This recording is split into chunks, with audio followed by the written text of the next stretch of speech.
vista da cidade, olhando, a Operação Água Branca deveria ser muito prioritária, porque é uma região que está próxima ao centro, tem densidades populacionais muito baixas, e o projeto da operação urbana, eu diria que é a terceira geração, né?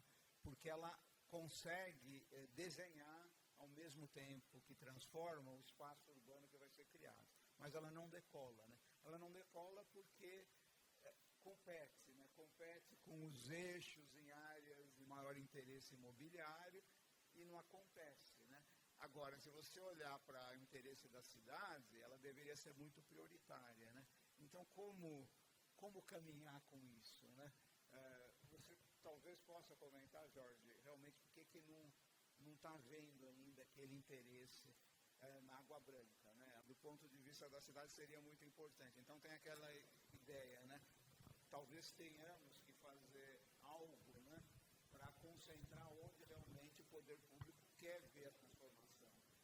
Tem um raciocínio que veio, eu escutei, assim, ele inicialmente, a primeira pessoa que me fez esse raciocínio foi o Guilherme Afif, né?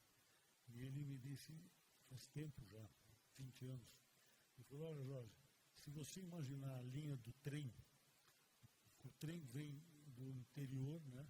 Vem da Sorocabana e tal, entra ali pela Zona Oeste, cruza a cidade, passa pelo centro, acaba indo em direção ao Ipiranga e tal, e desce para Santos, lá para a Sede. Isso, historicamente, era de onde vinha a produção de café, toda a produção agrícola foi para o Porto Santos.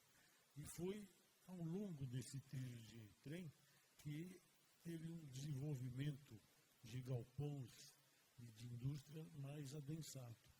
Por outro lado, não teve um grande desenvolvimento imobiliário residencial nesta região também.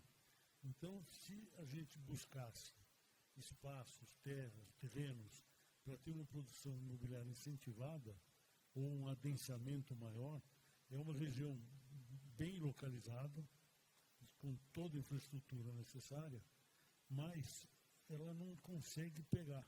E daí, para procurar dar um incentivo, criou-se essa operação urbana, quer dizer, Água Branca. E daí, lá pelo Secov, a gente tentando trabalhar isso em cima dos números, porque, no fundo, ele traz para frente, né, Beto? Por quanto que eu vou vender, né? Qual o preço de venda dessa região?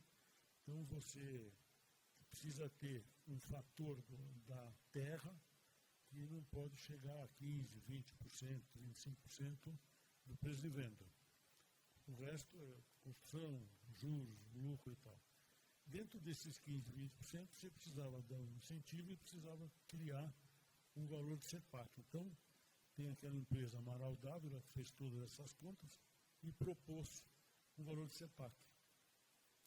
Isso foi lá para o TCU e tal, e o TCU acabou tendo uma grande dificuldade de entender esses números e de aceitar, e resultou num valor de CEPAC acima do que deveria ser se fosse respeitado o mercado. No final do dia, quem manda é o mercado, né, o consumidor.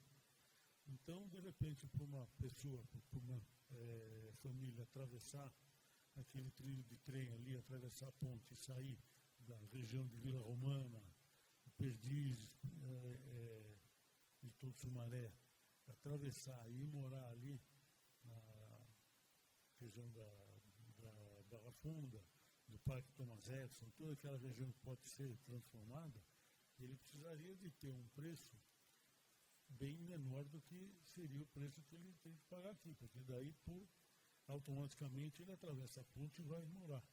A gente tem um exemplo claro, que é o que aconteceu com a Tecnisa, né? Ela fez uma grande aposta naquele terreno lá da Telefônica, isso foi mais ou menos 2008, 2009. Eu me lembro que na época das aberturas de capital, o Meyer, um amigo nosso e tal, ele conseguiu arrematar isso, teve um leilão, e daí ele foi a um leilão por 180 milhões da época. E a empresa dele foi muito valorizada em cima desse estoque, porque na época valia quanto você tem de land bank. Quanto mais land bank você tinha, mais valia. Hoje é o contrário. Com o juro a 15%, quanto mais land bank você tem, menos vale a sua empresa. Você vê como a coisa muda. Mas, então, e ele não conseguiu colocar aquilo em pé até hoje. Se nós estamos falando, quantos anos estamos falando? Quase 20 anos. Né? Sofreu pra caramba e tal. E na hora que o negócio ia pegar, ia vir e tal, veio o Tribunal de Contas e colocou um CEPAC. Para ele, como o custo dele é muito barato, o balanço ele congela, não tem correção, então ele consegue ainda fazer lá no Jardim de Perdizes, é isso que chama, né? Jardim das Perdizes, lá ele consegue ainda fazer empreendimentos para vender por 11 mil e pouco, ele consegue virar. Os demais que compram terreno lá para depender do CEPAC, nós que não estamos lá com estoque há 20 anos, a gente não consegue. Então, no final do dia, eu acredito que seja isso. Agora nós vamos ter um agravante, que eu estava conversando com você ali sentado, que é o problema do Campo de Marte, né?